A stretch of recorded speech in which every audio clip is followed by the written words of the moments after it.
자, 대통령실이요. 김어준의 이 뉴스공장을 비롯해서 친여 성향 유튜버 매체 이 세 곳에 출입 기자단을 포함시켰습니다.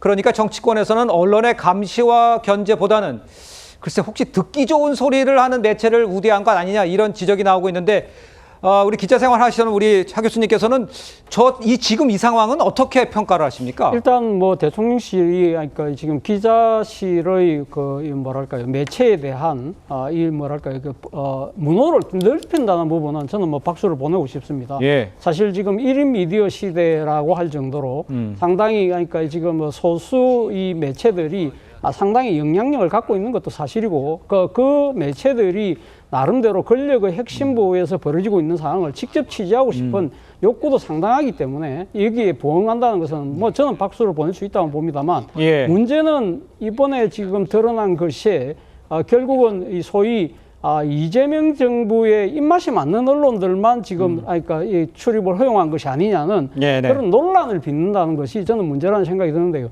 무엇보다도 이 문호를 개방할 경우에는 그러면 지금 다수의 매체들이 지금 들어가고 싶어 할 걸로 저는 알고 있는데 그러면 공고를 내서 그러면 일단 이 접수를 받아서 나름대로 설정한 기준에 따라서 그걸 갖다가 허용하는 그런 방향으로 가야 되는데 그렇지 못했다는 것이고 오늘 또 이 대통령실의 홍보수석이 지금 내놓은 나름대로의 이 지금 문호 개방의 기준이요. 일종의 취재력과 보도실적, 공익성이라는 부분을 이야기를 했는데 보도실적은 객관적인 지표가 가능해요.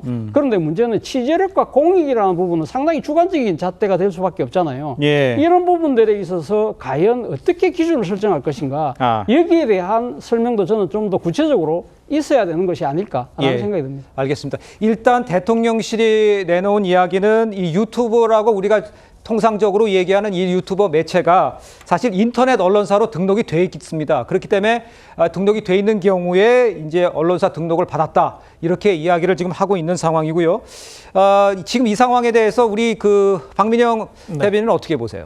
일단은 문호를 개방했다라고 하는 것이 좋은 표현입니다. 좋은 포장이기도 한데 사실 인터넷 언론사 같은 경우에는 우리 일반적인 레거시 미디어에 비해서 훨씬 더 심의 규정이라든지 사회적인 책임으로부터 자유로운 측면이 있거든요. 그렇기 때문에 한 번 물꼬를 터주면 정말 많은 매체들이 참여하고자 경쟁을 펼칠 가능성이 큽니다. 그런데 그럼 지금 대통령실이 말의 일관성을 지키기 위해서는 특정 정파성을 가진 매체뿐만 아니라 더 다양한 매체들, 심지어는 우파 매체들에 대해서도 문호를 개방을 해야 될 텐데 과연 얼마나 개방적인 그런 잣대를 들이댈 수 있을 것이며 명확한 기준을 적용할 수 있을 것인지 의구심이 들지 않을 수가 없죠. 그리고 지금 심지어 대통령실에서 검증을 거쳤다라고 평가를 했던 뉴스공장도 홈페이지가 관련 규정을 어겼다라고 하는 문제 제기가 지금 지적이 되고 있습니다. 이 신문 등 진행에 관한 법률 제21조에 따르면 인터넷 신문 같은 경우에도 명칭이나 주 사무소 그리고 발행인 편집자 등을 독자들이 볼 수 있게 공표를 해야 된다라고 규정이 되어 있고요. 어겼을 때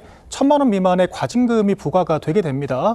이런 상황에서 관련 규정을 어겼다라고 하는 것이 지금 적발이 되었고 서울시 담당자가 제재를 할 예정이다라고까지 얘기를 했거든요. 이런 상황인데 대통령실이 무엇을 기준으로 검증을 다 했다라고 얘기를 하는 건지 의구심이 들고 이 문호 개방이라고 하는 말에 책임을 지기가 앞으로 참 어려워질 것이다. 그렇게 전망을 합니다. 그러니까 지금 친여 성향이라 물론 인터넷 업체에 다 등록이 되어 있기 때문에 그거는 문제가 없지만 중요한 것은 친여 성향만 되어 있기 때문에 지금 대변인 얘기하시는 거는 친야 성향에도 문호를 개방해야 된다 그런 얘기를 하시는 겁니까? 맞습니다. 예, 알겠습니다. 일단요 이재명 대통령은 지난 대선 하루 전에 김어준 씨 유튜브에서 사흘 전에는 또 취재 편의점 장윤선 기자가 진행을 하죠. 출연을 했었습니다. 후보 시절 모습 다시 한번 보시죠. 이렇게 대면 인터뷰는 제가 생각해보니까 2017년 이후에 처음인 것 같아요. 그 사이에. 그 사이에 창업을 하신 거 아닙니까? 그렇죠. 그 전에 너무 바쁘신 가운데 저희 취재 편의점 시청자분들까지 이렇게 만나. 안 하다 삐지신 것 같아요. 본투표 전 마지막 인터뷰인데 요새 건강 어떠십니까? 이재명 후보님. 우리 부모님이 물려준 재산 중에 최고의 재산이 강철 체력이죠. 제가 그 신을 믿는 것도 아니고 운명론자도 아니긴 하는데 이 이재명 후보님의 오랫동안의 지금까지의 궤적을 이렇게 짚어보잖아요. 진짜로 기적적으로 살아남았다. 이렇게까지 살아남은 건 이유가 있지 않을까? 미국처럼 유튜버나 틱톡의 대통령실 취재 이런 것도 허용하실 의향도 있으실지. 유튜버를 취재를 허용하게 할 것이냐, 는 약간 어폐가 있는 발언 같아요. 취재라는 언론이 하는 거 아닌가요? 그래서 유튜버가 아니라 이제 1인 미디어 중에 예를 들면 책임성 있는 그런 언론들에 대해서는 당연히 같은 기회를 줘야 되겠다고 생각합니다.